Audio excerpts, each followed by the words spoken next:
दोस्तों स्वागत है आपके अपने ही चैनल पर। दोस्तों 2 तारीख को आपका कक्षा 9वीं का गणित विषय का पेपर है। तो आज की इस वीडियो में हम आपको यूनिट यानी कि आपको जो संख्या प्रदत्ति 1 है इसमें से आपके 2 क्वेश्चन आने वाले हैं अंक 2 के। मैं आपको सिर्फ 4 क्वेश्चन बताने वाला हूं और आपको आज के पेपर के बाद एक चीज़ तो बिल्कुल कन्फर्म पता चल गई होगी कि आपका अलग अलग ज़िले का अलग अलग सेट बन रहा है। तो देखिए मैं पेपर नहीं बताने वाला हूँ क्योंकि देखिए कुछ स्टूडेंट अलग ज़िले के होते हैं, कुछ स्टूडेंट अलग ज़िले के होते हैं। मैं आपको कुछ ऐसी इसमें क्वेश्चन बताऊंगा जो सभी के लिए कॉमन रहेंगे। तो देखिएगा पहला क्वेश्चन हमारा दिया गया है कि 1/7 और 2/7 के बीच में एक परिमेय संख्या निकालना है। देखिए इससे पहले मैंने एक और वीडियो अपलोड की थी, उसमें से आप कितनी भी परिमेय संख्या निकाल सकते हैं। और वो वीडियो नहीं देखी थी जाकर देख लीजिएगा। एक क्वेश्चन आपका 100% ये वाला बनने वाला है, उसमें मैंने बताया था। इस वाले क्वेश्चन में आपको कुछ नहीं करना है। आपको देखिएगा यहाँ पर ये क्वेश्चन दिया हुआ है यानी कि 1/7 और यहाँ पर कितने दी गई है 2/7 के बीच में हमें परिमेय संख्या निकालना है। तो देखिए इसका सूत्र होता है, अगर आपको सूत्र ध्यान नहीं रखना चाहते तो कोई बात नहीं है। यहाँ पर आपको 1/2 करके इस तरीके से ये है 1/7 कर दीजिएगा, प्लस करके इस संख्या पर रख दीजिएगा 2/7। अगर आपको इस एक परिमेय संख्या निकालनी है तो ये फॉलो होगा नियम। बाकी अगर आपको यहाँ पर एक से अधिक परिमेय संख्याएं निकालनी है तो ये नियम फॉलो नहीं होगा। इसके लिए आप मैंने एक वीडियो और पहले बना दी है, वो जाकर देख लीजिएगा। वो उसकी लिंक आपको वीडियो डिस्क्रिप्शन में मिल जाएगी।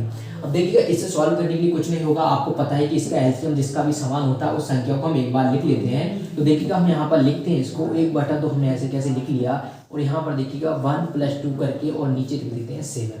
ठीक है, तो यहाँ पर देखिएगा इसे हम सॉल्व करेंगे। 1/2 ऐसे कैसे रहेगा, ये आपका 3 हो जाएगा 3/7। अब इसका इसमें इंटू होगा 3 एकम 3 और 7 दूनी 14।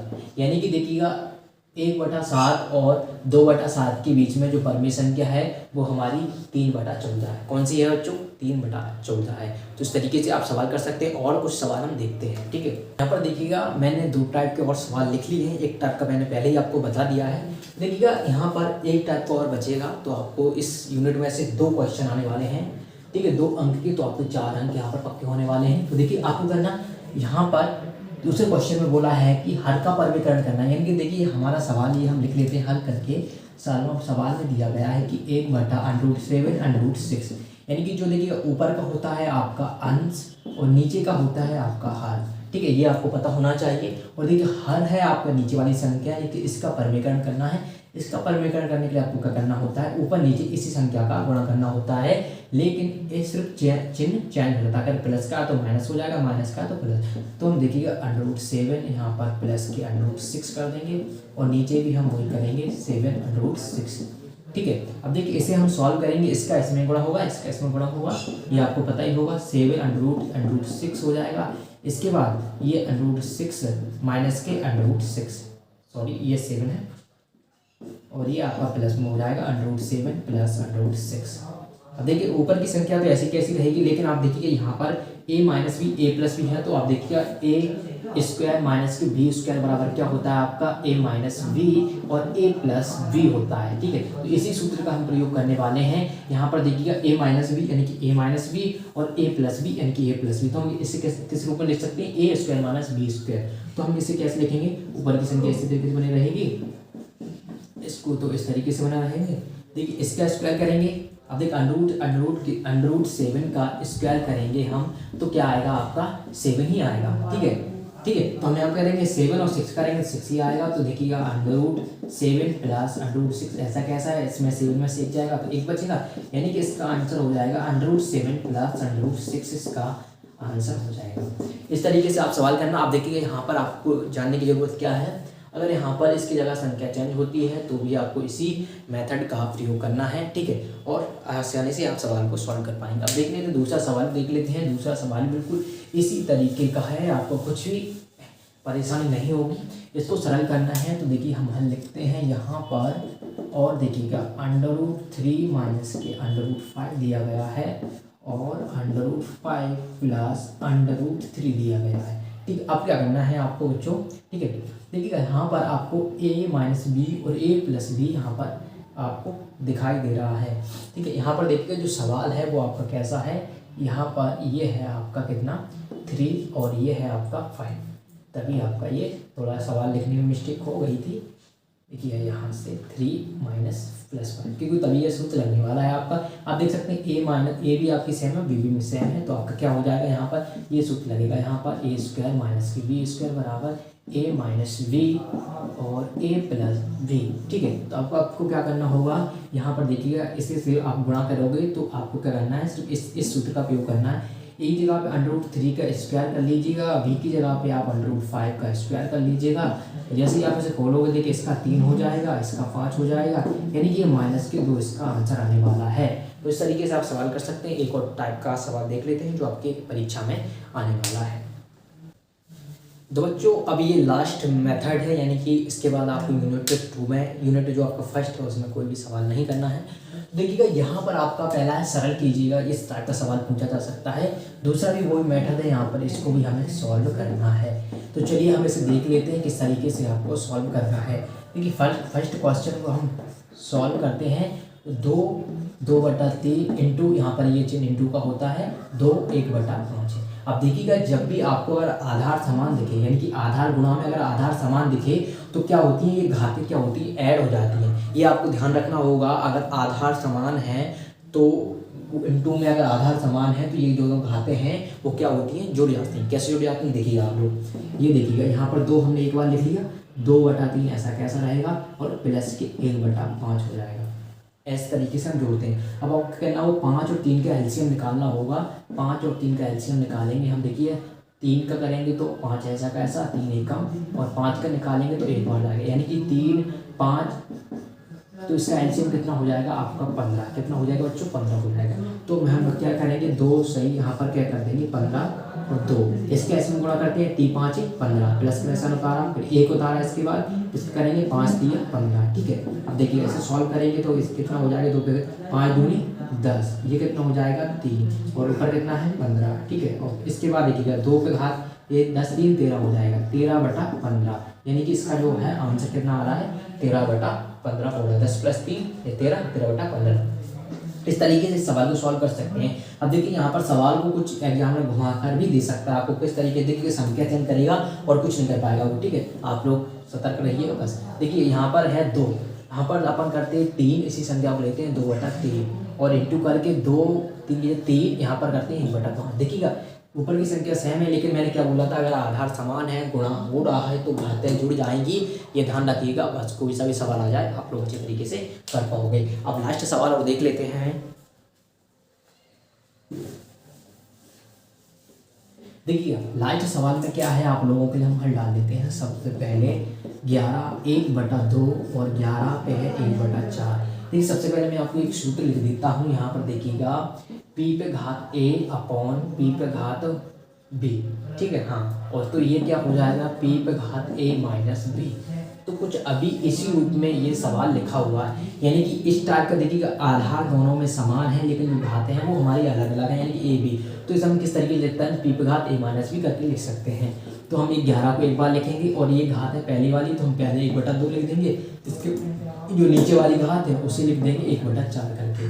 अब आपको पता ही है कि 2 4 का एलसीएम निकालना होगा, तो 2 4 का एलसीएम यहाँ पर निकाल लेते हैं। 2 1 2, 2 दूनी 4, फिर 2 से कर देंगे तो एक बार, यानी कि 2 दूनी बराबर कितना आ जाएगा 4, इसका एलसीएम हो जाएगा। तो हम यहाँ पर क्या करेंगे, इसका 4 एलसीएम ले लिया 1। अब 2 का एलसीएम करेंगे, 2 दूनी 4 माइनस का 1 उतारेंगे, फिर इसका करेंगे 4 एकम 4। ठीक है, अब देखिएगा यहाँ पर 2 एकम 2 हो जाएगा माइनस के 4 एकम, यहाँ पर देखिएगा 1 एकम 1 होगा और बटे में 4 आपका है ही। इसके बाद क्या होगा आपका, देखिए इसे हम सॉल्व करेंगे तो 11 ये होगा 1/4। ठीक है, इस तरीके से आपका ये आंसर आने वाला है। तो अगर आप लोग यहाँ पर इस तरीके से अगर सवालों को सॉल्व करोगे तो आपके एक भी क्वेश्चन गलत नहीं होंगे। मैंने आपको चारों मेथड बता दिए, चारों मेथड को अच्छे तरीके से करके जाइएगा। एक आपका परिमेय संख्या का पूछेगा तो वहाँ पर एक परिमेय संख्या बताया था, आपको 6 परिमेय संख्या निकालना है। तो अगर 10 परिमेय संख्या, आपको कितनी भी परिमेय संख्या निकालने का सवाल आ जाए तो आप उस वीडियो को जरूर देखिएगा, उसकी वीडियो की लिंक डिस्क्रिप्शन मिल जाएगी।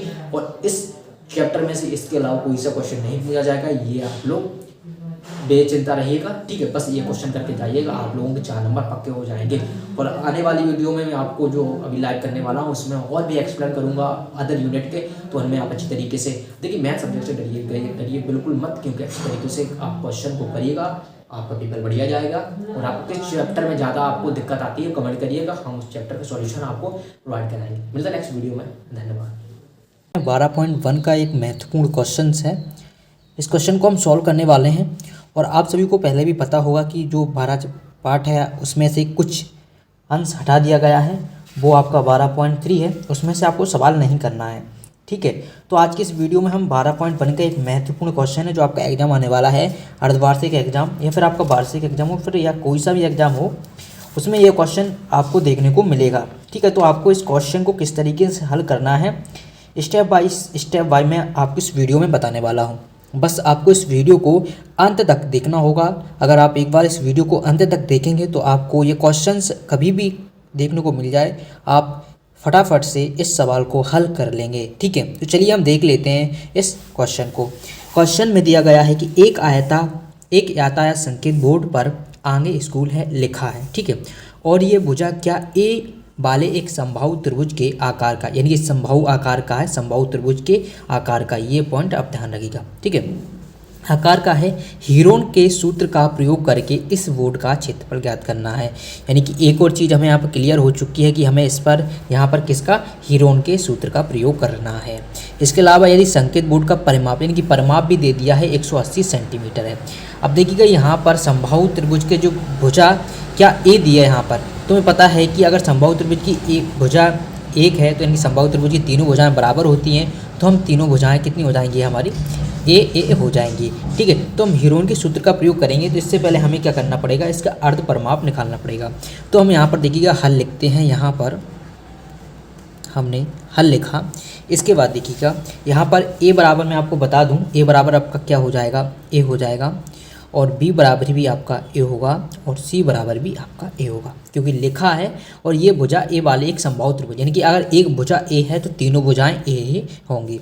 अब हम यहाँ से अर्ध परिमाप निकाल लेते हैं। अर्ध परिमाप का सूत्र आपका होता है एस बराबर ए प्लस बी प्लस सी बटे में 2। यहाँ से देखिएगा आपका ए का मान ए है और बी का मान भी ए है और सी का मान भी ए है और बटे में 2 आ जाएगा। ठीक है, तो यहाँ से आपका जो अर्ध परिमाप का मान है, ये देखिए 1 2 3 3 हो जाएंगे, 3 बटे 2 हो जाएंगे, यानी कि अर्ध परिमाप का मान तो आपका आ गया। अब हम हीरोन के सूत्र का प्रयोग करते हैं। ठीक है, तो हीरोन सूत्र से त्रिभुज का क्षेत्रफल हम यहाँ पर से निकालेंगे। तो हम लिखते हैं यहाँ पर, देखिएगा इस तरीके से आपको भी लिखते जाना है, हीरोन सूत्र से त्रिभुज का क्षेत्रफल। ठीक है, इस तरीके से आपको इसे सॉल्व करना है, त्रिभुज का क्षेत्रफल। तो हम इस त्रिभुज के क्षेत्रफल को अब हम सूत्र लगाते हैं हीरोन का। तो आप सभी को पता ही होगा हीरोन का सूत्र क्या होता है, त्रिभुज वाला। ठीक है, ये आपका क्या होता है, यहाँ पर देखिएगा S minus A, S minus V और एस माइनस सी, और ये अंडर रूट में हम बंद कर देते हैं इसे। अब इसमें हमें क्या रखना है, देखिए अर्ध परिमाप हमने निकाल ही लिया है। एस कितना आया था हमारा, 3a/2 आया था, उसकी जगह हम रखते हैं 3a/2 और फिर एस की जगह हम रखेंगे 3a/2 माइनस, देखिए अब ए का मान अपना कितना था, ए, बी का मान भी ए है, सी के मान भी है, तो हमें सबकी जगह ए ही रखना है। एस की जगह हमें 3a/2 रखना है, बी की जगह ए रखना है और एस की जगह 3a/2 और सी की जगह यहाँ पर ए रखना है। तो यहाँ तक आप सभी को समझ में आया होगा। कुछ डाउट है तो एक बार आप वीडियो को रोक कर थोड़ा देख सकते हैं। ठीक है, अब देखिएगा इसे हम सॉल्व करते हैं यहाँ से। तो सॉल्व करने से देखिएगा यहाँ पर हम इसे सॉल्व, आप देखिए इसे आप सॉल्व करने में थोड़ी सी दिक्कत आ रही हो तो बटे में 1 कर लीजिएगा आप। ठीक है, बटे में 1 कर लेंगे ना तो आपको यहाँ पर कुछ दिख रहा होगा, 2 1 का एलसीएम निकालना पड़ेगा आपको और इस तरीके से सॉल्व हो जाएगा।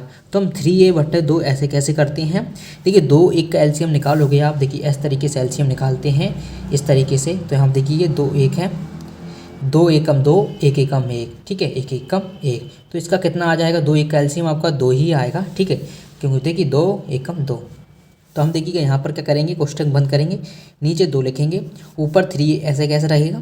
अब 2 का इसमें भाग देते हैं, 2 एकम 2 एक बार गया, ठीक है, माइनस का ए उतारा। अब 1 का भाग देंगे, इसमें 2 बार जाएगा। यहाँ तक क्लियर होगा, कोष्टक बंद करते हैं। इसके बाद इसको सॉल्व करते हैं हम। इसको सॉल्व करने के लिए कि इसका एलसीएम भी 2 ही आएगा।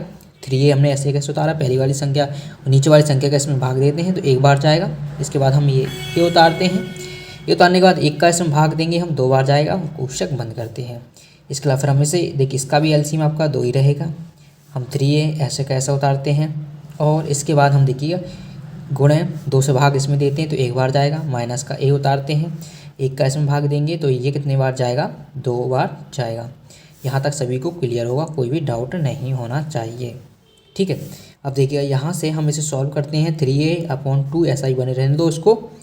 यहाँ से देखिए ये 3a हो जाएगा, ये 2a हो जाएगा, बटे में कितना हो जाएगा 2।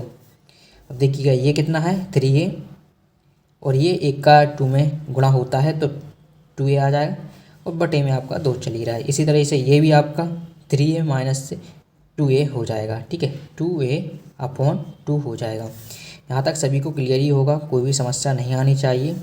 बाकी हमने बिल्कुल सॉल्व किया है सवाल को और कुछ नहीं किया है। ठीक है, अब देखिए यहाँ से 3a/2 ऐसे कैसे रखे रहने दीजिए। ठीक है, अब देखिए 3a में से a 2a जाएगा, यानी कि a के बचेगा तो हम a/2 लिख लेते हैं। इसमें भी आपको वही दिख रहा है, तो इसमें भी से आपका a/2 ही बचेगा, और इसमें भी आपका a/2 ही बचने वाला है, और अंडर रूट आपका पहले से ही चल रहा है। यहाँ तक क्लियर होगा आप सभी लोगों को।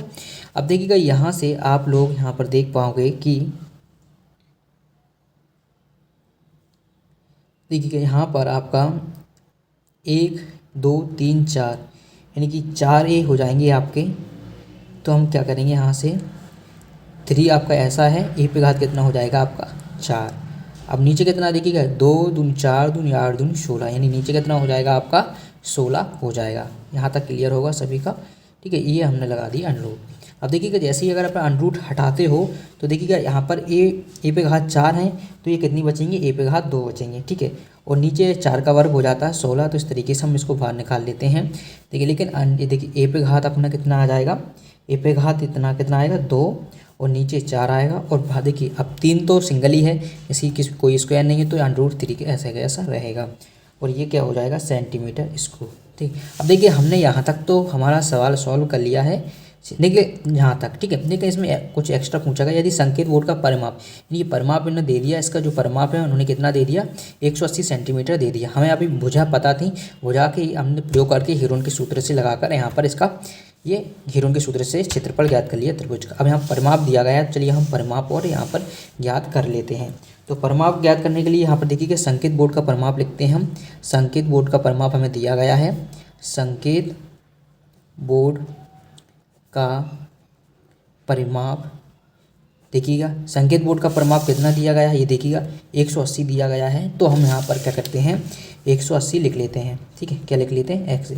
अब तुम्हें पता है कि त्रिभुज संकेत बोर्ड का परिमाप कितना होता है, त्रिभुज का परिमाप 3 इंटू भुजा होता है। यहाँ पर देखिए भुजा कितनी दी गई हैं 1 2, यानी कि a दी गई है तो 3 हो जाएंगे। आपका सूत्र भी होता है, क्या होता है 3 इंटू भुजा। यहाँ पर भुजा कितनी दी गई है, a दी गई है भुजा, तो हम क्या करेंगे यहाँ पर भुजा a, यहाँ पर a से प्रदर्शित करते हैं, तो हम a बराबर करेंगे, इधर गुणा हो रहा है इधर जाएगी संख्या, तो क्या हो जाएगी भाग हो जाएगी। क्या हो जाएगा भाग हो जाएगा। 3 से भाग देंगे तो ये कितना आ जाएगा 3 छंग 18, यानी कि मतलब एक भुजा का मान कितना आया आपका 60 आया। तो यहाँ पर देखिएगा तीनों भुजाएं, पहले भी मैंने आपको बताया था कि अगर एक भुजा a है तो बाकी समबाहु त्रिभुज में दोनों भुजाएं भी बराबर होंगी, यानी कि इसकी परिमाप कितना 180 है। तो हमने एक भुजा का मान निकाला, कितना निकला 60, तो इस दोनों भुजाओं का मान भी 60 होगा, तभी 180 हो पाएगा। ठीक है, यहाँ तक तो हमने इसे सॉल्व कर लिया है। अब क्या करना है आपको, ये इसका क्षेत्रफल निकालना है समबाहु त्रिभुज का। ठीक है, चलिए हम यहाँ पर देख लेते हैं समबाहु त्रिभुज का क्षेत्रफल भी। ठीक है, देखिए यहाँ पर अब हमें क्या निकालना है, इसका समबाहु त्रिभुज का क्षेत्रफल निकालना है। तो देखिएगा समबाहु त्रिभुज का क्षेत्रफल क्या होता है, समबाहु त्रिभुज का क्षेत्रफल बराबर क्या होता है, इसका सूत्र आपको याद रखना होगा, √3/4a² सेंटीमीटर स्क्वायर तो दिया है। अब देखिएगा यहाँ से हमें आपको पता है, हमने a का मान तो अभी निकाल ही लिया है, √3/4, a का मान कितना है 60। ठीक है, a का मान कितना 60, लेकिन ये स्क्वायर है तो हम क्या करेंगे यहाँ पर 60 × 60 कर देंगे 2 बार। ठीक है, इसके बाद हम इसे सॉल्व करते हैं, हमारा सेंटीमीटर स्क्वायर तो पहले से चल ही रहा है। अब देखिए इसे हम सॉल्व करते हैं तो आपका यहाँ से कितना आएगा, देखिएगा इसे हम काटते हैं 4 एकम 4, 4 पंचे 20। ठीक है, अब देखिए 15 छक्के 90, यानी कि ये कितना आ गया आपका 900 √3 में आपका चल ही रहा है सेंटीमीटर स्क्वायर। ये आपका क्या आ जाएगा, इसका फाइनल आंसर आ जाएगा। तो इस तरीके से आपको इस सवाल को करना है। देखिए सबसे पहले आपको क्या करना है, एक आपको यहाँ पर सवाल में दिया गया एक यातायात संकेत बोर्ड है, उसमें देखिए भुजा ए दी गई है और समबाहु त्रिभुज है। तो समबाहु त्रिभुज का यहाँ पर क्या बोला है इन्होंने, क्षेत्रफल ज्ञात करना है। ठीक है, क्या हमने लास्ट में इसका समबाहु त्रिभुज का क्षेत्रफल ही ज्ञात किया है। ठीक है, सबसे पहले आप यहाँ पर हीरोन के सूत्र से इसका अर्धपरिमाप निकालिएगा। अर्धपरिमाप निकालने के बाद हीरोन का सूत्र लगाइए, वहाँ से आपको भुजा मिलेगी। उसके बाद फिर आप एक भुजा का माप निकालना पड़ेगा क्योंकि इसमें परिमाप दिया गया है। इसके बाद आप समबाहु त्रिभुज का क्षेत्रफल लगाएंगे तो ये आपको देखने को मिल जाएगा। इस क्वेश्चन को अच्छी तरीके से कर लीजिएगा। ठीक है, अगर आप इसकी PDF डाउनलोड करना चाहते हैं तो टेलीग्राम ग्रुप को ज्वाइन कर लीजिएगा। टेलीग्राम ग्रुप की लिंक डिस्क्रिप्शन में मिल जाएगी, वहाँ से जाकर आप इसे ज्वाइन कर लीजिएगा। वीडियो पसंद आए तो वीडियो को लाइक जरूर करिएगा। इस क्वेश्चन को अच्छी तरीके से आज कर लीजिएगा, अभी बोल रहा हूँ क्योंकि ये क्वेश्चन आपके पेपर में आने वाला है।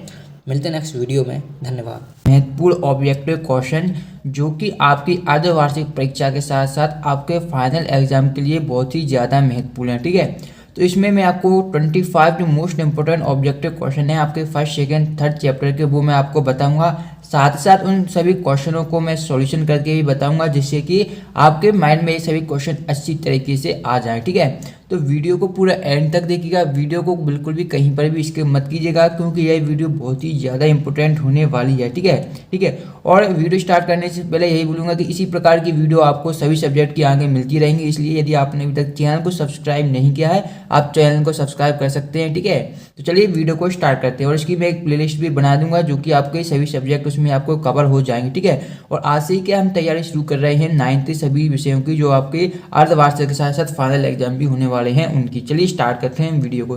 देखिए पहला क्वेश्चन आपका दिया गया है जो कि है 6√5 को 2√5 से गुणा करके मान लिखिए। यानी कि हमें क्या 6√5 को 2√5 से गुणा करना है और उसका मान हमें लिखना है। ठीक है, और ये आपका जो रिड्यूस सिलेबस है उसी के अकॉर्डिंग ये सभी क्वेश्चन बनाए गए। ऐसे नहीं है कि इसमें से एक भी क्वेश्चन ऐसा होगा जो कि आपके सिलेबस से बाहर हो, ऐसा बिल्कुल भी नहीं है। बिल्कुल जो आपका सिलेबस हट गया है उनके क्वेश्चनों को यहाँ पर बिल्कुल भी सिलेक्ट नहीं किया गया है। ठीक है, तो चलिए मैं फर्स्ट क्वेश्चन को आपको यहाँ पर सॉल्व करके बताता हूँ कि किस प्रकार से आपको फर्स्ट क्वेश्चन को सॉल्व करना है। तो देखिए फर्स्ट क्वेश्चन में आपको यहाँ पर दिया गया था, हमें क्या गुणा करना है 6√5 का हमें गुणा करना है 2√5 में। ठीक है, तो सिंपली गुणा आप जानते हैं किस प्रकार से करते हैं। तो सबसे पहले जो रूट की संख्या का गुणा अलग होता है और जो बाहर की संख्या होती है उसका गुणा अलग होता है। ठीक है, तो मैं यहाँ पर बराबर लगा देता हूँ। तो देखिए 6 का हम गुणा 2 में करेंगे तो कितना आ जाएगा आपका 12 आ जाएगा। ये यहाँ तक तो क्लियर होगा। ठीक है, लेकिन यदि हम √5 और √5 का गुणा करेंगे तो ये आपका आ जाएगा 5। क्यों आएगा 5? जैसे कि आप यहाँ पर जब भी रूट के अंदर हमारे क्या जोड़े बनते हैं तो हम एक क्या संख्या बाहर निकालते हैं, इसी प्रकार यहाँ पर भी इसके जोड़े बन जाएंगे, इसलिए 5 आपका बाहर निकल के आ जाएगा। ठीक है, तो फिर 12 का हम 5 में गुणा करेंगे तो कितना आ जाएगा 12×5 60। यानी कि आपका फर्स्ट क्वेश्चन का जो आपका आंसर निकल के आएगा विद्यार्थियों, वो आपका निकल के आ जाएगा 60। यानी कि 6√5 को यदि आप 2√5 से गुणा करेंगे तो आपका मान कितना आ जाएगा 60 आ जाएगा। तो ये पहले क्वेश्चन का आंसर हो गया। दूसरा क्वेश्चन दिया गया था कि दो परिमेय संख्या के बीच कितनी परिमेय संख्याएं होती हैं। यानी कि कोई भी दो परिमेय संख्या लीजिए तो हमें बताना है कि उनके बीच में कितनी परिमेय संख्याएं हो सकती हैं। क्या 1 हो सकती है, क्या 2 हो सकती है, या 10 हो सकती है, या अनंत परिमेय संख्या हो सकती है, ये हमें बताना है। ठीक है, तो देखिए जब भी आपने ऐसे क्वेश्चन किए होंगे जैसे कि 3/4 और 5/6 के बीच 6 परिमेय संख्या ज्ञात कीजिए, तो उससे ज़्यादा भी हम परिमेय संख्या ज्ञात कर सकते हैं। ठीक है, तो ये बात ध्यान रखिएगा। यदि आपसे क्वेश्चन इस टाइप का है कि दो परिमेय संख्याओं के बीच कितनी परिमेय संख्या होती हैं, तो इसका जो आपका आंसर होगा क्वेश्चन 2 का, इसका आपका आंसर हो जाएगा अनंत होती हैं। ठीक है, दो परिमेय संख्याओं के बीच क्या है, या हम बोल सकते हैं कि अनगिनत परिमेय संख्या होती हैं। यदि आपसे ये पूछा जाए कि दो परिमेय संख्याओं के बीच कितनी अपरिमेय संख्या होती हैं, तब भी आपका आंसर यही आएगा, अनंत या अनगिनत। तो ये दूसरे क्वेश्चन का आपका आंसर हो जाएगा। तो इसे भी ध्यान से देखिएगा। ठीक है, दोनों क्वेश्चन मैंने आपको बता दिए हैं। यदि आपसे पूछे दो परिमेय संख्या के बीच कितनी परिमेय संख्या होती हैं, तब भी आपका अनंत आएगा। और यदि ये आपसे पूछे कि दो परिमेय संख्याओं के बीच कितनी अपरिमेय संख्या होती हैं, तब भी आपका आंसर अनंत आएगा या अनगिनत आएगा। ठीक है, तो ये आपका आंसर हो जाएगा क्वेश्चन नंबर 2 का। आप देखिए क्वेश्चन नंबर 3 में यहाँ पर हमें दिया गया एक फॉर्मूला जो कि है आपका दिया गया है a⁴m या गुणा लिख सकते हैं a⁴n बराबर क्या होता है, ये हमें बताना है। ठीक है, तो देखिए यहाँ पर क्या जो आपका बेस दिया गया है वो कैसा है, आपका समान है। यदि जब आपका बेस समान होता है तो घातें क्या होती हैं, यदि घातें इनटू में हो तो वो क्या आपकी जुड़ जाती है। तो इसका जो आपका आंसर बनेगा वो आपका बनेगा a की पावर m प्लस n, ठीक है। ये इस क्वेश्चन का आंसर बनेगा। यदि यही आपकी जो बेस में बटे में होता तब क्या होता, जैसे कि यदि आपको दिया जाए कि a की पावर m दिया जाए और बटे में दिया जाए आपको a की पावर n, ठीक है। तो यहाँ पर भी देखेंगे जो बेस है a और a, तो यहाँ पर भी क्या समान है, ठीक है। लेकिन जो a और a का क्या हो रहा था, गुणा हो रहा था, तो यहाँ पर प्लस होगा। लेकिन यहाँ पर क्या भाग लग रहा है, तो बेस आपका a है, गुणा में जुड़ जाता है तो भाग में आपको क्या हो जाएगा, माइनस हो जाएगा। तो ये क्या हो जाएगा, m माइनस n, ठीक है। ये दोनों बहुत ही महत्वपूर्ण फॉर्मूले हैं जो कि एग्जाम में कई बार पूछे गए हैं, इसलिए मैंने आपको दोनों बता दिए हैं, ठीक है। अगले क्वेश्चन की तरफ बढ़ते हैं। अगला क्वेश्चन के बारे में बात करें विद्यार्थी, तो अगला क्वेश्चन आपका यहाँ पर दिया गया था कि सबसे बड़ी ऋणात्मक संख्या लिखिए, यानी कि सबसे बड़ी जो ऋणात्मक संख्या है उसके बारे में हमें लिखना है, ठीक है। तो सबसे पहले आपको संख्याओं के बारे में जानकारी होनी चाहिए कि कौन कौन सी संख्याएं होती हैं, ठीक है।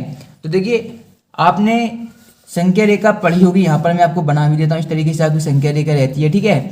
यहाँ से जो मध्य बिंदु आपका 0 होता है, इसके जो राइट साइड जाएंगे तो ये संख्या प्लस में रहेंगी, जैसे कि +1 +2 +3 और +4, ठीक है। और यदि इसके हम लेफ्ट साइड में जाएंगे तो ये आपका -1 -2 -3 और -4, और ऐसे ही क्या संख्या आगे बढ़ती रहती हैं, ठीक है। अब देखिए जैसे ही हम क्या है राइट साइड से लेफ्ट साइड जाएंगे तो संख्याओं का मान कैसा होगा, घटेगा। जैसे कि 4 के बाद आपका 3 आया, फिर 2 आया, फिर 1 आया, फिर 0 आया, फिर -1 आया, फिर -2 -3 -4 -5, ऐसे ही आगे बढ़ती रहेंगी और संख्याएं क्या होंगी, घटेंगी। अब हमसे पूछा गया कि सबसे बड़ी ऋणात्मक संख्या बताना, ठीक है। तो आप देख रहे हैं ऋणात्मक संख्या यहाँ से शुरू हो रही हैं, ठीक है। अब सबसे बड़ी ऋणात्मक संख्या वो होगी जो सबसे पहले आएगी, क्योंकि यदि हम -2 को कहने की सबसे ऋणात्मक संख्या है तो इससे बड़ी भी आपकी क्या होगी, -1 होगी। इसलिए जो सबसे बड़ी ऋणात्मक संख्या आपकी होगी वो आपकी -1 हो जाएगी, जो कि आपको यहाँ पर देखने को मिल रहा है। क्योंकि यदि इसके हम इस साइड जाएंगे, इस साइड तो ऋणात्मक संख्या होंगी नहीं, क्योंकि यहाँ पर जितनी भी संख्याएं आएंगी 0 के बाद वो आपकी प्लस में ही आएंगी, जैसे कि 0 1 2 3 4 5 6 7 8 9 10 ऐसे अनंत तक जाएंगी, ठीक है। तो जब इस साइड ऋणात्मक संख्या आएंगी नहीं तो हम इस साइड बड़ी संख्या ऋणात्मक देख नहीं पाएंगे। ऋणात्मक संख्या केवल इसके इस साइड ही जाएंगे, लेकिन इस साइड आएंगी, क्योंकि मैंने आपको पहले ही बताया है यदि हम राइट से लेफ्ट जाएंगे ना तो संख्याओं का मान कैसा होगा, घटेगा। तो मैं यहाँ पर भी लिखता हूँ कि घटेगा। तो सबसे बड़ी जो आपकी ऋणात्मक संख्या होगी वो आपकी -1 ही होगी, ठीक है। तो ये आपका आंसर हो जाएगा क्वेश्चन नंबर 4 का कि सबसे बड़ी ऋणात्मक संख्या लिखिए, तो ये आपको हो जाएगा -1 ही सबसे बड़ी ऋणात्मक संख्या आपकी हो जाएगी। तो ये आंसर क्लियर हो गया। अब आगे चलते हैं, नेक्स्ट क्वेश्चन देखते हैं। अब दिया गया है परिमेय संख्याएं क्या हैं, तो ये परिभाषा मैंने कई बार आपको बताई है। देखिए परिमेय संख्याएं क्या होती हैं, तो परिमेय संख्याएं वे संख्याएं होती हैं जिन्हें कि हम P/Q के रूप में लिख सकें, ठीक है। और एक P/Q क्या होने चाहिए, P और आपके Q क्या होने चाहिए, P और Q आपके पूर्णांक होने चाहिए, और जो Q है आपका वो बराबर नहीं होना चाहिए 0 के, ठीक है। तो ये होती हैं परिमेय संख्याएं। मैंने पूरी परिभाषा नहीं लगाई है, यहाँ से इतना बता दिया है कि परिमेय संख्याएं वो संख्याएं होती हैं जिन्हें हम क्या करें P/Q के रूप में लिख सकें। जैसे कि उदाहरण के तौर पर मैं बताऊँ, मैंने यहाँ पर लिख दिया 2/3। तो यहाँ पर आप देखेंगे 2 आपका क्या है, ये आपका P है और ये आपका Q है, तो दोनों पूर्णांक हैं। तो ये कंडीशन क्या है, सेटिस्फाई करती है। पहली कंडीशन क्या थी कि दोनों क्या होने चाहिए, पूर्णांक होने चाहिए, तो 2 भी पूर्णांक है, 3 भी पूर्णांक है। सेकंड कंडीशन थी कि Q का मान 0 के बराबर नहीं होना चाहिए, तो यहाँ पर देखेंगे 3 क्या 0 के बराबर है, तो आप कहेंगे नहीं, अतः ये क्या हो जाएगी आपकी, ये आपकी हो जाएगी परिमेय संख्या हो जाएगी। यदि यही संख्या को मैं लिख दूँ 2/0, तो अब हम देखेंगे कि ये परिमेय संख्या हमारी है या नहीं है। तो देखिए P और Q पूर्णांक होने चाहिए, तो यहाँ पर P और Q पूर्णांक तो हैं, ठीक है, लेकिन जो आपका Q है वो 0 नहीं होना चाहिए, लेकिन यहाँ पर जो Q है वो आपका क्या है, 0 है, इसलिए ये क्या है आपकी परिमेय संख्या, ये आपकी नहीं होगी, ठीक है। तो ये होती है परिमेय संख्याओं को पहचान करने का, जो आपका इस तरीके से पहचान कर सकते हैं, ठीक है। और आपको प्राकृतिक संख्याएं, पूर्ण संख्याएं, पूर्णांक, परिमेय संख्याएं, अपरिमेय संख्याएं, इनके बारे में अच्छी तरीके से जानकारी होनी चाहिए। यदि इस चैप्टर को आप बहुत ही अच्छी तरीके से करना चाहते हैं तो इन सभी चैप्टर के बारे में आपकी बहुत ही अच्छी पकड़ होनी चाहिए, साथ ही साथ बहुत ही अच्छी जानकारी आपके पास होनी चाहिए, तभी आप इनमें बहुत ही अच्छे अंक ला पाएंगे, ठीक है। अब देखिए अगले क्वेश्चन के बारे में बात करें। देखिए 5 क्वेश्चन कंप्लीट हो चुके हैं। अगला क्वेश्चन आपको यहाँ पर दिया गया है क्वेश्चन नंबर 6। तो इसमें आपको दिया गया है √a + √b, तो एक कोष्टक में दिया गया है, फिर कोष्टक में है आपका √a - √b। तो इसको कैसे करेंगे, तो देखिए मैंने आपको एक फॉर्मूला बताया था कई बार। तो यहाँ पर देखिए जैसे कि यदि आपका दिया जाए a + b और फिर आपको दिया जाए a माइनस बी, यानी कि यदि दोनों संख्याएं समान हो, जैसे कि यहाँ पर भी a b है, यहाँ पर भी a b है, और उसके बीच में एक चिन्ह प्लस का हो एक माइनस का हो, तो ये हमारा फॉर्मूला बन जाता है a स्क्वायर का माइनस बी स्क्वायर। ठीक है, अब यहाँ पर भी आप देखेंगे सेम संख्या दी गई, यहाँ पर भी रूट a है, यहाँ पर भी रूट a है, यहाँ पर भी रूट b है, यहाँ पर भी रूट b है, लेकिन इसमें एक में क्या है, एक प्लस है, एक में माइनस है। तो हम क्या कर सकते हैं, जो पहली संख्या आपकी a है इसका स्क्वायर कर सकते हैं, फिर माइनस का चिन्ह लगाएंगे और दूसरी संख्या उसका स्क्वायर कर सकते हैं। तो पहली संख्या यहाँ पर क्या दी गई, आपकी a दी गई है, तो इसका हम स्क्वायर करेंगे, यानी कि रूट a का स्क्वायर कर दिया। ठीक है, फिर माइनस का चिन्ह लगाएंगे, जैसे कि यहाँ पर लगा हुआ है ये वाला माइनस का चिन्ह लगाएंगे। ठीक है, फिर क्या b दूसरी संख्या है उसका स्क्वायर करेंगे, तो दूसरी संख्या आपकी दी गई है यहाँ पर रूट b, तो मैंने यहाँ पर रूट b का स्क्वायर यहाँ पर कर दिया। ठीक है, देखिए अब जब रूट a का स्क्वायर हम करेंगे तो रूट a का स्क्वायर आपका जो आएगा वो आपका a आ जाएगा। ठीक है, और रूट b का स्क्वायर आपका b आ जाएगा, यानी कि इसका जो आपका आंसर आ जाएगा वो आपका आ जाएगा a माइनस बी। ठीक है, तो इस तरीके से एक क्वेश्चन मैंने आपको बता दिया है। हमारे यहाँ तक कितने 6 क्वेश्चन कंप्लीट हो चुके हैं। अब अगले क्वेश्चन की तरफ आगे बढ़ते हैं, देखते हैं अगला क्वेश्चन हमारा कौन से दिया गया है। मैंने जैसे कि बताया टोटल 25 क्वेश्चन में यहाँ पर सॉल्व कराने वाला हूँ। यदि इन क्वेश्चनों को आप अच्छी तरीके से समझ लेते हैं तो आपको क्या है एग्जाम में कोई भी प्रॉब्लम नहीं देखने को मिलेगी। चलिए अब अगला क्वेश्चन देखते हैं। अगले क्वेश्चन में देखते हैं कि क्या पूछा गया है। यहाँ पर इसको मैं थोड़ा चेंज कर देता हूँ। ठीक है, बहुत सारे क्वेश्चन आपके लिए सिलेक्ट किए जो कि मोस्ट इंपॉर्टेंट हैं। ठीक है, अब देखिए क्वेश्चन नंबर 7 आप देख पा रहे होंगे, थोड़ा आपको समझने में थोड़ी दिक्कत आ सकती है, लेकिन फिर भी मैं आपको बता दूंगा। क्वेश्चन नंबर 7 में यहाँ पर दिया गया है हमें कि 2 की पावर 0 दी गई है प्लस 2 की पावर 0 बटे 2 की पावर 0 का मान होगा। तो हमें इसका मान बताना है कि इसका मान क्या होगा। ठीक है, तो सबसे पहले आप ये जानते होंगे, नहीं जानते तो मैं आपको थोड़ा बता देता हूँ। ठीक है, यदि a की पावर कोई भी संख्या यहाँ पर देखिए, यदि a की पावर 0 है तो इसका मान हमेशा 1 होता है। कोई भी संख्या आप ले लीजिए, जैसे कि a की जगह पे कोई भी संख्या आपकी हो सकती है, जैसे कि यहाँ पर मैं 2 कर दूँ, एक जगह पे 2 की पावर 0 तो बराबर 1 होगा। a की जगह पे मैं 100 भी लिख दूँ तो 100 की पावर 0 कर दूँ तब भी मान इसका क्या होगा, 1 होगा। यानी कि यदि किसी की पावर 0 है तो उसका मान क्या होता है, हमेशा 1 ही होता है। ठीक है, तो ये तो मैंने बता दिया। क्वेश्चन पर बढ़ते हैं। क्वेश्चन में हमें दिया गया था 2 की पावर 0 प्लस 2 की पावर 0 बटे 2 की पावर 0। तो इसका हमें मान निकालना, कैसे निकालेंगे आप जानते हैं, मैंने अभी बताया। यदि 2 की पावर 0 है तो इसका मान 1 होगा, प्लस का चिन्ह प्लस लगा दिया। इसकी पावर 0 है तो इसका भी मान 1 होगा और इसका मान भी 1 होगा। ठीक है, या तो आप इसका इसमें गुणा करेंगे फिर जोड़ेंगे फिर एक बटे लेंगे, या सीधे आप लिख दीजिए 1 प्लस 1 बराबर क्या आ जाएगा आपका, इस क्वेश्चन का आपका आंसर आ जाएगा 2। ठीक है, तो आई होप आप इसे भी अच्छी तरीके से समझ गए होंगे कि किस तरीके से आपको क्वेश्चन नंबर 7 को सॉल्व करना है। ठीक है, तो क्वेश्चन नंबर 7 कंप्लीट होने के बाद हम क्वेश्चन नंबर 8 पे आते हैं। 8 पर यहाँ पर आपको दिया गया है एक इक्वेशन दी गई है जो कि आप भाग से संबंधित है कि भाज्य बराबर आपका भाजक होता है गुणा यहाँ पर क्या आएगा आप वो हमें बताना है प्लस a²। तो ये फॉर्मूला क्वेश्चन नंबर ये आपका क्या है 8 है।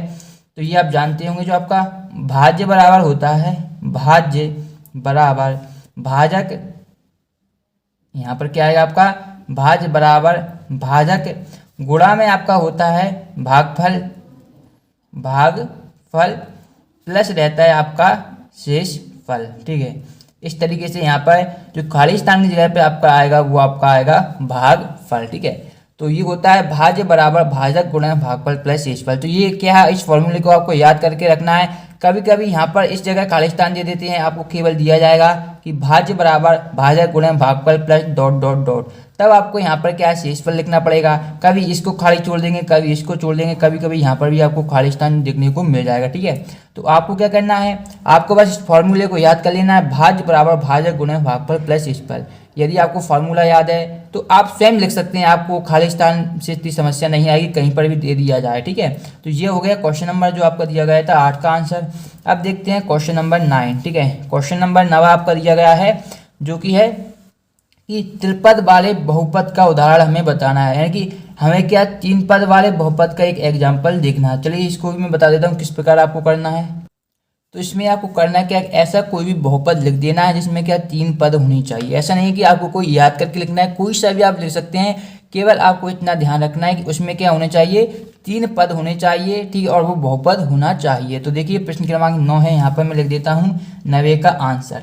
9 में क्या करना, हमें त्रिपद वाले बहुपद का उदाहरण हमें लिखना है। ठीक है, तो देखिए कैसे लिखेंगे, आपको कोई भी 3 पद लिख लेने हैं, जैसे कि मैंने यहाँ पर x का भी लिख सकते हैं, आप y का भी लिख सकते हैं, बस ध्यान इतना रखना है कि 3 पद होने चाहिए। जैसे कि मैंने यहाँ पर लिख दिया y की पावर 4 प्लस बाई प्लस 5। तो इसमें कितने पद होगा, 1, 2 और 3। ठीक है, तो ये हो जाएंगे हमारे 3 पद। इस तरीके से आप कोई भी उदाहरण लिख सकते हैं, जरूरी नहीं कि जो मैंने बताया है आप वही लिखें, आप अपने अकॉर्डिंग भी कोई सा भी एग्जाम्पल यहाँ पर लिख सकते हैं।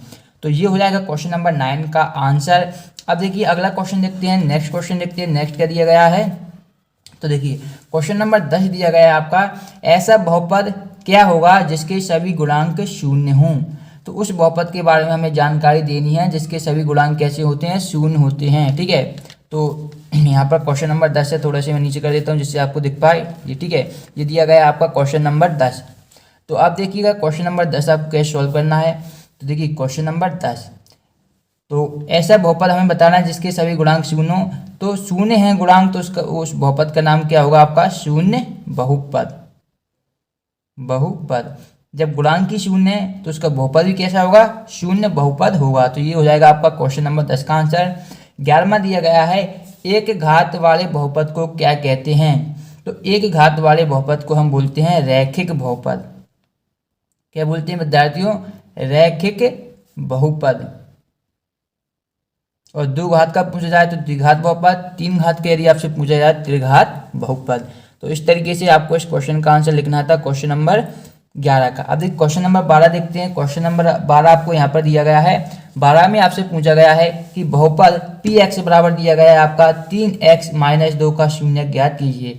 तो हमें क्या है, बहुपद दिया गया है px बराबर 3x-2, तो इसका शून्य ज्ञात करना है। तो हम क्या करेंगे, शून्य ज्ञात करने के लिए पहले क्वेश्चन क्या लिख देता हूँ, px बराबर क्या लिख देंगे, 0 हम यहाँ पर लिख देंगे। ठीक है, px का मान हमें दिया गया है 3x-2, तो 3x-2 बराबर 0। ठीक है, अब यहाँ से 3x बराबर क्या होगा, ये जो माइनस का 2 है जब बराबर के इस साइड में आएगा तो ये माइनस का प्लस में हो जाएगा, तो +2। तो x बराबर क्या हो जाएगा आपका 2/3, क्योंकि यहाँ पर 3 का x में गुणा हो रहा है। जब ये बराबर के उस साइड में जाएगा तो इसमें भाग में चला जाएगा, यदि ये भाग में होता तो गुणा में चला जाता, इसलिए यहाँ पर क्या गुणा में था तो ये भाग में चला गया।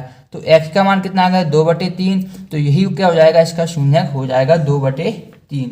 तो ये 12वें का आंसर हो जाएगा। ठीक है, अब देखिएगा अगले क्वेश्चन की तरफ आगे बढ़ते हैं। अगला क्वेश्चन देखते हैं। देखिए 13वां क्वेश्चन यहाँ पर हमें दिया गया है कि π/2 x² प्लस x प्लस 1 में x² का गुणांक लिखिए। तो यहाँ पर हमें क्वेश्चन दिया गया है π/2 x² प्लस x प्लस 1। तो इसमें क्या हमें x² का गुणांक हमें बताना है।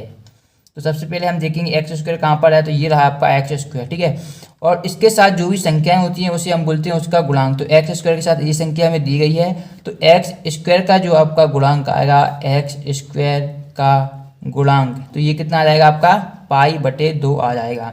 तो ये इस क्वेश्चन का आंसर है। यदि आपसे x का गुणांक पूछते हैं तो x के साथ में कुछ नहीं है, यानी कि 1 है, तो x का गुणांक आता है आपका कितना, 1। ठीक है, तो इस तरीके से आप गुणांक निकाल सकते हैं, किसी भी जो आपका दिया गया है उसका आप आसानी से निकाल सकते हैं। तो यहाँ पर ये गुणांक आपका क्या आ जाएगा, π/2 आ जाएगा, x² का गुणांक। अब देखिए क्वेश्चन नंबर 14 में दिया गया है, अपरिमेय संख्याएं किसे कहते हैं। तो अभी मैंने बताया था परिमेय संख्या होती है जिसे हम p/q के रूप में लिख सकें, तो अपरिमेय संख्या होती है जिसे हम p/q के रूप में नहीं लिख सकते। ठीक है, और इसमें क्या p और q पूर्णांक आपके होते हैं और q बराबर आपका क्या होता है, नहीं होता 0 के। ठीक है, जैसे कि एग्जाम्पल बताऊँ मैं, एग्जाम्पल के तौर पर जैसे कि आपकी √3 क्या है, आपकी √3 आपकी अपरिमेय संख्या है, √5 आपकी अपरिमेय संख्या है।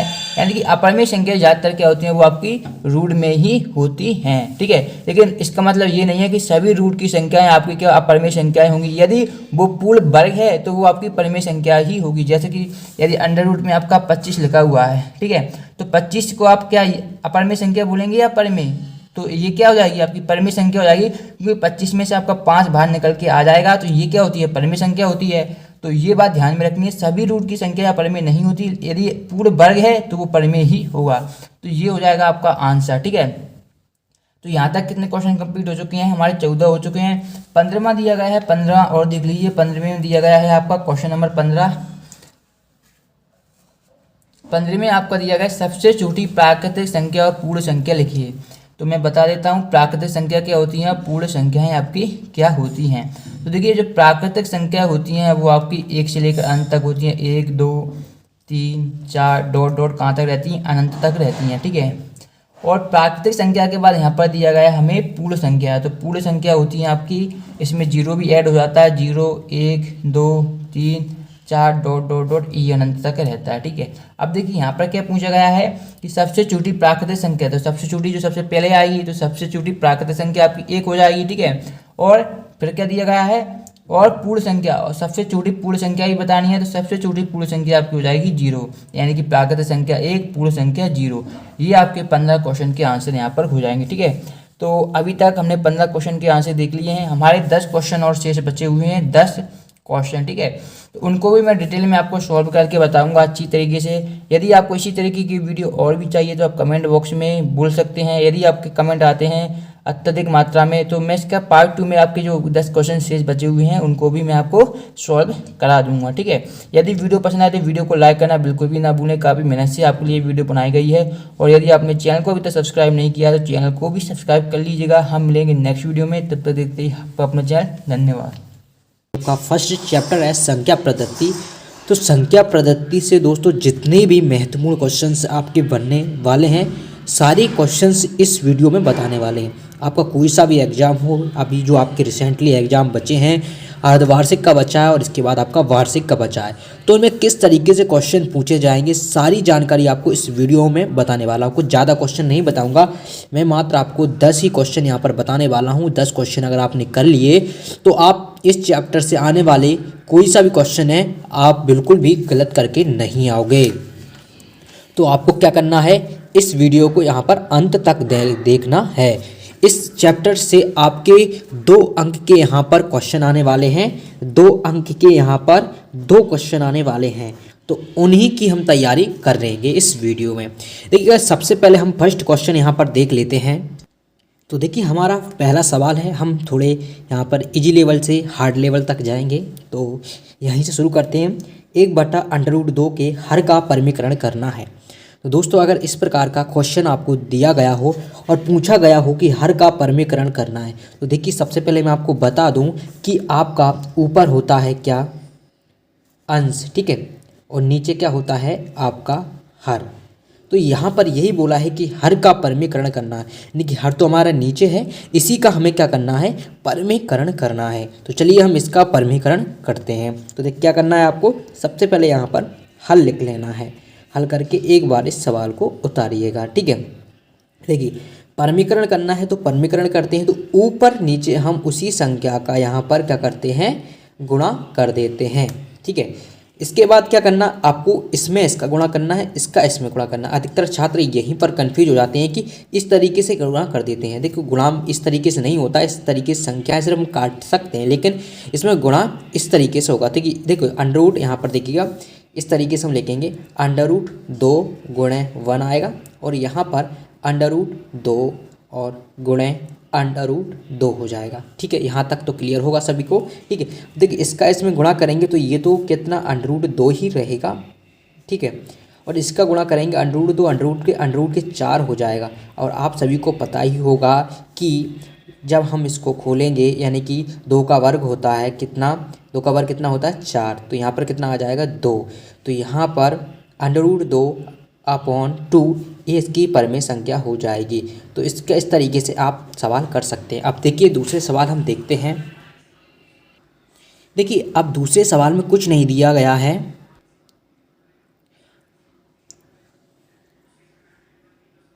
अधिकतर छात्र यहाँ पर क्या गलती करते हैं वो मैं आपको बता रहा हूँ। देखिएगा यहाँ पर वही बोला गया है कि हर का परिमीकरण करना। मैंने आपको पहले भी बताया है कि नीचे वाली जो संख्या होती है वो हर होती है। तो सबसे पहले हम इसको एक बार हल करके इस सवाल ही को उतार लेते हैं। तो हमने ये सवाल उतार लिया है, ठीक है, ये हमने कुछ इस तरीके से यहाँ पर इसको उतारा है। अब देखिए हर का परिमीकरण करना है तो यानी कि हमें पता है कि इसी संख्या का हमें क्या करना होता है, ऊपर नीचे गुणा करना होता है। लेकिन इस सवाल में ऐसा नहीं था, इसमें सिर्फ एक ही संख्या थी, कोई सी भी चिन्ह नहीं दिया गया था, तो हमने इसका ही ऊपर नीचे गुणा करा था। तो यही चीज़ हम यहाँ पर भी करेंगे, लेकिन यहाँ पर क्या होता है कि जो संख्या यहाँ पर जो चिन्ह दिए होते हैं ना, उस चिन्ह को हम चेंज कर देते हैं। यानी कि जो माइनस है ना उसे हम क्या करेंगे, प्लस करेंगे। क्या करेंगे, हम उसे प्लस कर देते हैं। इस तरीके से हम इस सवाल को भी सॉल्व करेंगे। देखिएगा, आपको समझ में नहीं आया होगा मुझे लगता है। देखिए, अगर यहाँ पर प्लस का चिन्ह है और उपरमीकरण करने का बोलता है हर का, तो यहाँ पर माइनस हो जाएगा। यहाँ पर माइनस है तो हमने प्लस कर दिया। अब क्या करना, हमें इसे सॉल्व करना है। तो चलिए हम इसे अब सॉल्व कर लेते हैं। देखिए, इसका गुणा इसमें होता है, इसका गुणा इसमें होता है, मैंने पहले भी आपको बता रखा है। तो हम इस तरीके से इसका इस तरीके से हम यहाँ पर लिख लेते हैं। और यहाँ पर देखिए √7 माइनस के √6 और इसका गुणा हो जाएगा √7 प्लस, इस तरीके से आप यहाँ पर लिख पाओगे। ठीक है, अब देखिएगा यहाँ पर आपको एक चीज़, यहाँ पर एक सूत्र देखने को मिल रहा होगा, मैं आपको बता देता हूँ। यहाँ पर देखिएगा, ये आपको देखिएगा a माइनस बी और a प्लस बी का यहाँ पर आपको फॉर्मूला देखने को मिल रहा होगा। ये क्या होता है, यहाँ पर देखिएगा a² माइनस की b² बराबर क्या होता है, a माइनस बी और a प्लस बी। ये सूत्र आपने देखा ही होगा। ठीक है, तो यही सूत्र का प्रयोग हम यहाँ पर करने वाले हैं। यहाँ पर a का मान कितना है, 7 है, और b का मान कितना है, 6। तो देखिएगा हम देख लेते हैं। यहाँ पर सबसे पहले देखिएगा, जो आपका ऊपर ऐसी कैसी संख्या रहेगी, इसमें कोई भी छेड़खानी नहीं करना है। और ये हमने इस तरीके से लिखा। अब देखिए, इस रूप में हमें इसे परिवर्तित करना है कि a का मान कितना है, √7। तो √7 का हम यहाँ पर देखिए क्या करेंगे, स्क्वायर करेंगे। इसके बाद माइनस का उतारेंगे, माइनस b का मान कितना है, √6। तो √6 का स्क्वायर हम करेंगे। यहाँ तक सभी को क्लियर हो गया होगा। ठीक है, इसके बाद क्या करना है, आपको ऊपर की संख्या से कोई भी हमें छेड़खानी नहीं करना है, मैं पहले ही बोल रहा हूँ। अब देखिएगा 7 का स्क्वायर क्या हो जाएगा, √7 का स्क्वायर यहाँ पर है क्या होगा। देखिएगा यहाँ पर √7 का स्क्वायर करेंगे तो आपका कितना आएगा, 7 ही आएगा। और इसका करेंगे तो कितना आएगा, आपका 6 आएगा। ठीक है, इसके बाद हम इसे सॉल्व करते हैं। तो देखिएगा आपका √7 ऊपर ऐसा कैसा रहेगा, √6 ऐसा कैसा रहेगा, और नीचे आपका 1 आ जाएगा। तो 1 का कोई मतलब भी नहीं होता है, तो आप इसे सिर्फ इस तरीके से लिख देंगे √6। तो ये क्या हो गया आपका, ये फाइनल आंसर हो गया। चलिए और भी क्वेश्चन देख लेते हैं आप लोगों के लिए। अगर ये जितने क्वेश्चन बता रहा हूँ अगर करके जाएंगे ना इस यूनिट से, तो 4 अंक आपके 100% पक्के रहेंगे। देखिए, अब आपको एग्जामिनर कुछ इस तरीके से यहाँ पर आपको भटका सकता है। यहाँ पर सवाल में दिया गया है कि 5 बटा √3 माइनस √5 को सरल कीजिए। तो दोस्तों यहाँ पर इसका मतलब वही है कि हर का परिमीकरण ही करना है यहाँ पर भी। तो इस तरह मैं आपको इसी तरीके से सवाल को थोड़े इजी लेवल से हार्ड लेवल तक ले जा रहा हूँ। और अगर आप एग्ज़ाम में इन क्वेश्चन देखते हो, जैसे ही देखोगे आप फटाफट से इन्हें सॉल्व करना शुरू कर दोगे। तो यहाँ पर देखिएगा 5 बटा √3 माइनस के √5 को सरल करना है, तो हम वही प्रोसेस से यहाँ पर फॉलो करने वाले हैं जो हमने अक्सर अभी सवालों में किया है। तो आपको ये मैंने इसलिए बताया है कि अगर इस तरीके से यहाँ पर सरल लिखा आता है तो आपको वही काम करना है जो हम परिमीकरण लिखा हुआ सवाल में आ रहा है। इनमें क्या परिमीकरण लिखा हुआ आ रहा है लेकिन इसमें नहीं आ रहा, तो हमें घबराने की ज़रूरत नहीं है। ठीक है, तो देखिए हम पहले सवाल को उतार लेते हैं। यहाँ पर हमने इस सवाल को ऐसे कैसे उतार दिया है। अब हर का परिमीकरण करने के लिए हम क्या करते हैं, जो नीचे का चिन्ह दिया है उसे हम चेंज कर लेते हैं। बाकी हमारी सारी चीज़ वही प्रोसेस हम फॉलो करते हैं। तो बस अभी तक हमने कुछ नहीं किया, मात्र हमने इस माइनस को यहाँ पर प्लस प्लस करके ऊपर नीचे गुणा कर दिया है। अब हमको क्या करना है, सिर्फ इस को सॉल्व करना है। देखिए 5 का गुणा इसमें होगा तो हम इस तरीके से लिख लेते हैं √3 प्लस √5 लिख लिया। अब देखिएगा इसे भी हम इस तरीके से लिख लेते हैं √3 माइनस के √5। ठीक है, और ये भी लिख लेते हैं √3 ये और प्लस √5। यहाँ तक आप सभी लोगों को क्लियर होगा। ठीक है, अब देखिएगा यहाँ से आप लोग इसका इसमें गुणा भी कर सकते हैं, लेकिन इसे हम अभी नहीं करेंगे। पहले हम क्या करें, नीचे वाले को हम एक बार सॉल्व कर लेते हैं। तो चलिए यहाँ तक आप लोगों ने देख लिया है। हम इस ऊपर वाली संख्या से भी कोई भी छिड़कानी नहीं करने वाले, जैसे कि हम अभी तक सवाल में करते आए हैं। ठीक है, तो ये क्या हो गया हमारा √5। अब देखिएगा मैंने आपको ये देखिएगा ये आपका वही सूत्र बनना है a minus B A plus B, जो हमारा पहले बन रहा था। देखिएगा a minus B A plus B, तो हमने इस सूत्र को यूज किया था। तो इसी तरीके से हम इसमें भी वही सूत्र प्रयोग करने वाले हैं। तो यहाँ पर देखिएगा जो यहाँ पर देखिए 3 का स्क्वायर होगा तो हम डायरेक्टली लिख लेते हैं। चलिए हम एक बार आपको बता ही देते हैं। 3 स्क्वायर माइनस के अंडर रूट 5 स्क्वायर। इसका मान ये हो जाएगा इस वाली संख्या का। हमने उस सूत्र से हम यहाँ पर आपको सूत्र लिखकर भी बता देते हैं ताकि आपको कन्फ्यूजन ना हो। देखिएगा इस सूत्र का हमने यहाँ पर प्रयोग किया है। आप लोग देख पाएंगे कि इस सूत्र का हमने यूज करके संख्या को यहाँ पर लाया है, जो मैंने आपको पहले ऑलरेडी बता ही दिया है एक्सप्लेन करके। अगर आपने अभी तक समझ में नहीं आया तो एक बार आप वीडियो को पीछे करके देख लीजिएगा, ठीक है। अब देखिएगा यहाँ पर हम ऊपर वाली संख्या से बिल्कुल भी हम छेड़खानी नहीं करने वाले हैं, जैसे कि हम अभी तक सवालों में करते आए हैं, ठीक है। तो अब क्या करना होगा, देखिए 3 का स्क्वायर अंडर रूट 3 का स्क्वायर निकालोगे तो आपका 3 ही आएगा, और 5 अंडर रूट 5 का स्क्वायर निकालोगे तो आपका 5 ही आने वाला है। अगर आपको इस तरीके से समझ में नहीं आ रहा तो मैं आपको देखिएगा, आपको अंडर रूट 3 का स्क्वायर दिया है तो वो 3 ही आएगा, ये आपको पता होना चाहिए। अब देखिएगा यहाँ पर आपका 5 under root 3 plus under root 5 को हम बिल्कुल भी छेड़छाड़ी नहीं करेंगे। यहाँ से 5 में से आपके 3 जाएंगे तो देखिए यहाँ पर बड़ी संख्या किसकी है, माइनस की है। तो हमेशा चिन्ह जिस संख्या यहाँ पर 5 में से 3 जाएंगे 2 बचेंगे, लेकिन जिस भी संख्या का चिन्ह बड़ा होता है वो चिन्ह आगे जाता है, ये आपको ध्यान रखना होगा। तो दोस्तों यही हमारा फाइनल आंसर है इस तरीके से, ठीक है। तो इस तरीके से आप इस क्वेश्चन को अच्छी तरीके से कर पाएंगे। अभी तक मैंने आपको 3 क्वेश्चन करवाए हैं, ठीक है। इन क्वेश्चनों को अच्छी तरीके से याद करना, इनमें से एक क्वेश्चन अच्छी तरीके से आने वाला है। मैंने आपको इजी लेवल से हार्ड लेवल तक ये क्वेश्चनों को बताया है। साथ में चलिए हम कुछ और क्वेश्चन से देख लेते हैं जो आपके एग्जाम के लिए बहुत ज़्यादा महत्वपूर्ण हैं। बच्चों अगला हमारा सवाल है, यहाँ पर आप लोग देख पा रहे होंगे कि under root 3 minus under root 5 और under root 5 plus under root 3 को सरल करना है। अब आप लोग तो ये सोच रहे होंगे इसमें ना तो कोई बटे में संख्या दी गई है, तो यहाँ पर सरल का मतलब भी वही होता है कि परमीकरण करना है। तो आप लोगों को इस तरीके से सवाल अगर आता था कि इसमें बटे में संख्या नहीं दी गई है तो आपको परमीकरण करने की ज़रूरत नहीं है, तो आपको सिर्फ इसे सॉल्व करना है। ये आपको थोड़ा सा पिछले सवालों को अगर आपने अच्छी तरीके से किया होगा तो इस सवाल को आप अच्छी से कर पाओगे। और आपको कुछ एक चीज़ यहाँ पर पहले से ही देखने को मिल रही होगी कि देखिएगा a minus B A plus B का फॉर्मूला यहाँ पर दिया गया है। तो कुछ स्टूडेंट तो यही कुछ समझ में आ गया होगा कि हाँ करने क्या वाले हैं। तो सबसे पहले हम इस सवाल को ही उतार लेते हैं। देखिए अंडर रूट 3 माइनस के अंडर रूट 5 को हमने इस तरीके से, और इसे भी under root 5 plus under root 3 करके हमने उतार लिया है। अब देखिएगा यहाँ पर आपको क्या करना है, देखिएगा कुछ नहीं करना है आपको। ये आप लोग ये जानते हो कि ये सूत्र होता है, देखिएगा ये क्या सूत्र होता है, ए स्क्वायर माइनस के वी स्क्वायर बराबर क्या होता है, ए प्लस वी, और क्या होता है ए माइनस वी। तो इसी सूत्र का प्रयोग करेंगे। कुछ छात्र तो जान ही गए होंगे, जो छात्र अगर जान गए हैं तो कमेंट बॉक्स में जरूर बताइए, यस टाइप जरूर कीजिएगा, ठीक है।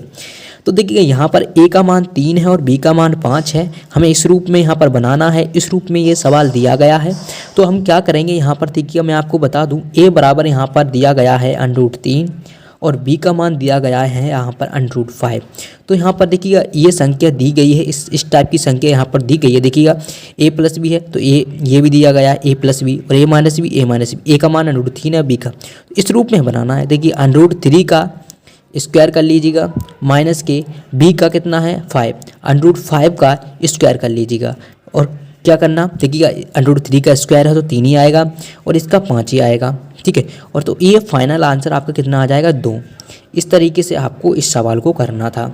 बाकी कुछ भी कन्फ्यूजन डाउट हो तो कमेंट बॉक्स में ज़रूर पूछिएगा। और ये जो आपको PDF मिलेगी ये हमारे टेलीग्राम चैनल पर मिल जाएगी। टेलीग्राम चैनल को ज्वाइन कर लीजिएगा, ठीक है। टेलीग्राम चैनल की लिंक आपको वीडियो को डिस्क्रिप्शन में हम प्रोवाइड करा देंगे, वहाँ से एक बार आप जरूर ज्वाइन करिएगा। एक लास्ट सवाल और है, ठीक है। इसके बाद पार्ट 2 में हम और क्वेश्चन आपको बताने वाले हैं। देखिए अब क्या हो सकता है, एग्जामिनर चाहे तो आपको थोड़ा सा यहाँ पर भटका सकता है, तो हम उसके लिए आपकी प्रिपरेशन अच्छी तरीके से हो जाए, इस तरीके से हम क्वेश्चन डिजाइन कर रहे हैं ताकि आप लोग बिल्कुल भी घबराएं ना एग्जाम में। देखिए यहाँ पर आप सवाल किस टाइप का दे दिया है कि under root 5 plus under root 2 का होल स्क्वायर को यहाँ पर सरल करना है। घबराने की ज़रूरत बिल्कुल नहीं है। देखिएगा इस सवाल को भी आप बिल्कुल आसानी से कर पाएंगे, बस आप लोग थोड़ा सा सब्र रखें, ठीक है। हम पहले ये बात इस सवाल को ही उतार लेते हैं, ठीक है। जो ये सवाल दिया गया है, मैंने जो स्टेप आपको बताए हैं वो स्टेप आपको फॉलो ही करना होगा, तभी आप लोग सवाल को कर पाएंगे। देखिएगा ये आपको कुछ इस टाइप का दिख रहा होगा। देखिए मैं आपको लिख के बता देता हूँ। देखिएगा यहाँ पर a प्लस बी स्क्वायर तो इसका सूत्र क्या होता है आप लोगों ने पढ़ा ही होगा, ठीक है, नहीं पढ़ा तो देख लीजिए एक बार। A square plus B square plus 2ab, ठीक है, ये आपका यहाँ पर क्या होता है, ये आपका होता है सूत्र। ये आपको याद रखना होगा और इन सवालों में करने के लिए आपको इन सूत्रों की आवश्यकता तो पड़ेगी ही पड़ेगी। तो यहाँ पर आप लोग देख सकते हैं जो हमारा a प्लस बी यानी कि a का मान कितना है, यहाँ पर देखिएगा a का मान है आपका √5 और b का मान कितना है यहाँ पर √2, ठीक है, ये आपके यहाँ पर मान दिए गए हैं। तो यहाँ पर देखिए इस रूप में ये बना हुआ है, हमें इस रूप में से परिवर्तित करना है। वैसे आप लोग इसको किस तरीके से कर सकते थे, देखिए आप लोग इसको इस तरीके से भी कर सकते थे। किस तरीके से, यानी कि ये √5 प्लस √2 है, तो यहाँ पर 2 बार है तो आपको 2 बार लिखना होता था कि देखिए यहाँ पर लिखा आपने इस तरीके से, इसे भी लिखा आपने 2 बार, इस तरीके से आप यहाँ पर लिखते, ठीक है। इसके बाद फिर आप एक संख्या उठाते, इसका इसमें गुणा करते, इसका इसमें गुणा करते, तो ये काफ़ी लंबी प्रोसेस हो जाती, ठीक है। चाहे तो आप उस प्रोसेस से भी कर पाएंगे, ठीक है, लेकिन यहाँ पर देख लीजिए आप लोग थोड़ा सा यहाँ पर ये देखिएगा, हम इस सूत्र का यूज करेंगे। एक कितना है हमारा √5 है, √5 का स्क्वायर हो जाएगा, प्लस b कितना है √2 है, 2 का स्क्वायर हो जाएगा, अब प्लस 2 ऐसा का ऐसा, एक √5 है और b कितना है √2 है। यहाँ तक सभी को क्लियर हो गया होगा, यहाँ तक है, ठीक है। 5 का √5 का स्क्वायर करेंगे तो 5 ही आएगा, आपने अभी तक देखा ही है सवालों में, और √2 का स्क्वायर करेंगे तो 2 ही आएगा, ठीक है। यहाँ तक आप लोगों को बिल्कुल समझ में आ गया होगा। अब देखिएगा, अब देखिए अधिकतर छात्र यही गलती करते हैं कि इसमें इसका गुणा कर देते हैं, नहीं होता। जो √रूट में संख्या है सिर्फ उसका ही गुणा होता है, जो बाहर संख्या है उसमें गुणा नहीं होता है, उससे बिल्कुल भी आपको छेड़छाड़ी नहीं करना है, ठीक है। तो 2 हम ऐसे कैसे रखेंगे, लेकिन जो √2 √5 का गुणा हो रहा है तो √रूट कितना हो जाएगा 10 हो जाएगा, कितना हो जाएगा 10 हो जाएगा। अब देखिए यहाँ पर 5 और 2 कितने हो जाएंगे 7, 7 प्लस 2 √10, 2 √10, तो यही इसका क्या है दोस्तों फाइनल आंसर है। क्या है दोस्तों फाइनल आंसर है। दोस्तों आप टेलीग्राम ग्रुप को ज्वाइन कर लीजिएगा या फिर आप गूगल पर सर्च कीजिएगा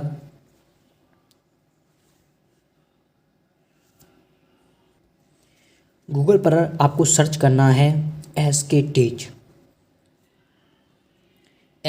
सर्च करेंगे और SK टीच के बाद आप लिख देना क्लास 9th मैथ, क्या लिखना है क्लास 9th मैथ, और या फिर आप टेलीग्राम ग्रुप को ज्वाइन कर लीजिएगा। टेलीग्राम ग्रुप को भी ज्वाइन करना बिल्कुल फ्री होता है, वहाँ पर आपको सारी PDF मिल जाएंगी, तो आप जाकर ज्वाइन कर लीजिएगा और इसी तरीके से हम आपकी तैयारी करवाते रहेंगे। तो अगर आप वीडियो पसंद आई तो आप वीडियो को लाइक भी कर दीजिएगा, ठीक है।